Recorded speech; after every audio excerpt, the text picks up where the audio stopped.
ஐயனார் துணையில அடுத்து நடக்க போதுன்னு வாங்க பார்க்கலாம். நிலா ரொம்பவே கோமா உட்காந்துருக்காங்க. அப்பதான் பல்லவன் கிட்ட, ஏ பல்லவா, நீ என்கிட்ட உண்மையா தான் இருக்கியா அப்படின்னு சொல்லிட்டு இங்க நிலா கேட்கவும், ஏன் அண்ணி என்ன ஆச்சு அப்படின்னு சொல்லிட்டு பல்லவன் கேட்குறாரு. ஏன் பல்லவா, நீ உண்மையிலேயே காலேஜ் தான் படிக்கிறியா அப்படின்னு சொல்லி நிலா கேட்கவும், ஆமா அண்ணி, நான் காலேஜ் தான் படிக்கிறேன். ஆனா படிப்பெனவும் சுமார் தான். ஆனா நான் காலேஜ் தான் நீ போய்கிட்டு இருக்கேன். ஏன் அண்ணி, உங்களுக்கு சில உண்மையெல்லாம் தெரிஞ்சிருச்சோ அப்படின்னு சொல்லி பல்லவன் சொன்னதும், சரி நான் கேட்குற கேள்விக்கு மட்டும் உண்மையா பதில் சொல்லு பல்லவா அப்படின்னு சொல்லி நிலா கேட்குறாங்க. என்ன அண்ணி கேளுங்க, ஏதா இருந்தாலும் நான் உண்மையை மட்டுமே சொல்றேன் அப்படின்னு சொல்லி பல்லவன் சொல்றாரு. சரி பாண்டியன் என்ன பண்றாரு அப்படின்னு சொல்லிட்டு நிலா கேட்கவும், அவரா மெக்கானிக்கல் ஷாப் வச்சிருக்காரு. சேரன் அண்ணா அப்படின்னு சொல்லிட்டு நிலா கேட்கவும், சேரன் அண்ணா மேஸ்திரி தான், அவர் ஒன்றும் ஆர்கிடெக்சர் கிடையாது. சரி சோழன் என்ன பண்றாரு அப்படின்னு சொல்லி நிலா கேட்கவும், சோழன் அண்ணா உங்ககிட்ட என்ன சொல்லி வச்சிருக்குன்னு எனக்கு தெரியும், பெரிய டிராவல்ஸ் வச்சிருக்கேன்னு சொல்லியிருக்கு. சோழன் அண்ணா டிராவல்ஸ் எல்லாம் ஒன்றும் வச்சிருக்கல, டிராவல்ஸ்ல ஒர்க் பண்ணுச்சு. உங்களுக்கு கல்யாணம் ஆனதும் பெரிய பிரச்சனையாகி வேலையிலேருந்து அண்ணனை தூக்கிட்டாங்க. இப்போ வேலை இல்லாமல் சும்மா கால் டாக்ஸி தான் ஓட்டிக்கிட்டு இருக்கு அப்படின்னு சொல்லிட்டு பல்லவன் எல்லா உண்மையும் சொல்கிறாரு. சரி பல்லவா, இப்பயாவது எனக்கு இந்த உண்மையெல்லாம் தெரிஞ்சுது.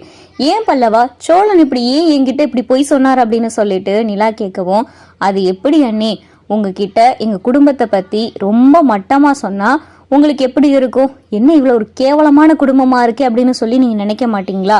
எப்பயுமே ஒருத்தவங்க கிட்ட தான் குடும்பத்தை பற்றி யாராவது ரொம்ப கேவலமாக தரக்குறைவாக சொல்லுவாங்களா? அதனால கூட சோழனண்ணா அப்படி சொல்லியிருக்கலாம்.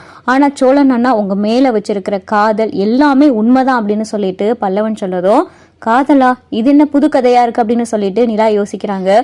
ஒருவேளை 2 பேரும் கல்யாணம் பண்ணதுனால என் மேல காதல் இருக்கு அப்படின்னு சொல்லி வச்சிருக்காரோ அப்படின்னு சொல்லிட்டு நிலா யோசிச்சுக்கிட்டு இருக்காங்க. அப்பதான் சோழன் வீட்டுக்கு வராரு.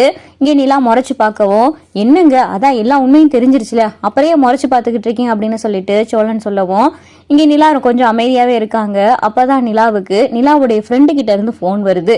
நிலாவும் பேசிக்கிட்டு இருக்காங்க. அப்பதான் நிலா ஃப்ரெண்டு சொல்றாங்க, நிலா நீ கிளம்பி என் வீட்டுக்கு வா, நான் உன்னைய பார்த்துக்கிறேன், நம்ம சர்டிஃபிகேட் காலேஜ் மூலமா ஏற்பாடு பண்ணலாம் அப்படின்னு சொல்லிட்டு எல்லா விவரமும் அவங்க சொன்னதும் இதை கேட்டது நிலாவுக்கு சந்தோஷமாயிருது. அப்ப நம்ம இந்த வீட்டுல இருந்து போயிடலாம் அப்படின்னு சொல்லிட்டு சரி அப்படின்னு சொல்லி நிலா பேசிக்கிட்டு இருக்காங்க. அப்பதான் சோழன் கேட்கிறாரு, என்னங்க யாரு போன்ல அப்படின்னு சொல்லி சோழன் கேட்டதும், என் ஃப்ரெண்டு தான் அப்படின்னு சொல்லிட்டு நிலா வந்து, எனக்கு என் ஃப்ரெண்டு சர்டிஃபிகேட் எல்லாம் ஏற்பாடு பண்ணி தராலாம், என்னை அவ வீட்டுல வந்து தங்கிக்கிற சொன்னா அப்படின்னு சொல்லி இங்க நிலா சொன்னதும் இதை கேட்டதும் சோழனுக்கு ரொம்ப அதிர்ச்சி ஆயிடுது. பல்லவனுக்கு அதை விட அதிர்ச்சியாகி கண்ணெல்லாம் கலங்கிடுது.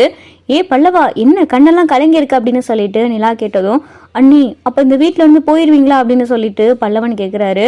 பல்லவா, நான் அப்படியெல்லாம் சொல்லல, என் ஃப்ரெண்டு ஃபோன் பண்ணா நான் எத்தனை நாளைக்கு தான் இங்கே இருக்கிறது அப்படின்னு சொல்லிட்டு இங்கே நிலா சொன்னதும், எத்தனை நாளைக்கு இங்கே இருக்கிறதுனா, எங்கள் அண்ணனை நீங்கள் தானே கல்யாணம் பண்ணியிருக்கீங்க, எங்கள் அண்ணனோட ஒய்ஃப் நீங்கள் தானே, அப்போ எங்கள் அண்ணன் எங்கே இருக்காரோ அங்கே தானே நீங்களும் இருக்கணும் அப்படின்னு சொல்லிட்டு பல்லவன் சொன்னதும், அப்போ சோழனை பார்த்து நிலா முறைக்கிறாங்க.